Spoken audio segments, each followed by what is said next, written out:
Si est-il un sujet personnel pour Mathieu Delormeau? Sur le plateau de Touche pas à mon poste, il a évoqué sa vie privée comme rarement pour réagir à l'actualité. Cyril Hanouna demandait alors à ses chroniqueurs leur avis la prochaine bande dessinée Superman, dans laquelle le fils de Clark Kent assumera sa bisexualité. Dans une BD qui sortira en novembre, le nouveau Superman va tomber amoureux d'un homme et assumera son identité, a annoncé lundi 11 octobre l'éditeur DC Comics, filiale de Warner Bros. J'ai toujours dit que chacun avait besoin de héros et avait le droit de se représenter dans ces héros, a expliqué l'auteur, Tom Taylor, cité dans un communiqué illustré par un dessin de l'artiste John Timms, où le fils de Superman, John Kent, embrasse un jeune homme, un journaliste prénommé Jay Nakamura. Et si Isabelle Morini-Bosque et Géraldine Maillet ne sont pas convaincus par cette nouvelle, la jugeant en marketing, ce n'est pas le cas de Mathieu Delormeau. Ce n'est pas du marketing. Pense à tous ces enfants qui sont perdus dans leur sexualité et qui vont lire cette BD.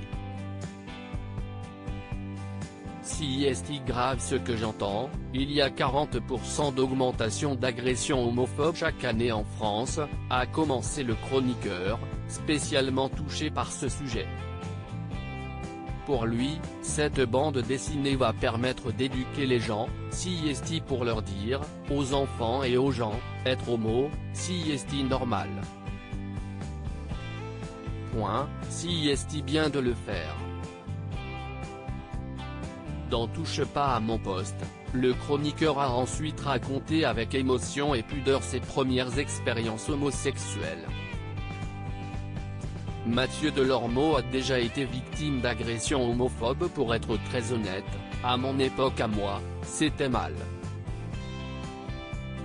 Moi, la première fois que j'ai fait ça j'étais gamin. La première fois, après, j'ai pleuré. J'ai pleuré juste parce que je me suis dit, si est mal ce que j'ai fait, je suis le diable, ce n'est pas bien, s'est souvenu Mathieu Delormeau. Il a continué, on m'avait tellement rentré ça dans la tête quand j'étais petit, à l'école. S'il y avait des BD qui me montraient que ce que je suis ce n'est pas mal. Si est important, il y a des gamins qui souffrent.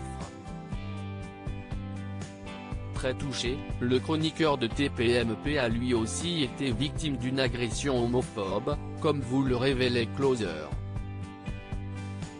Je suis allé voir la police, j'ai passé 3 heures à déposer plainte. Je suis revenu 3 semaines après face à face avec le chauffeur de taxi qui a reconnu les faits, c'était une mauvaise journée, expliquait-il.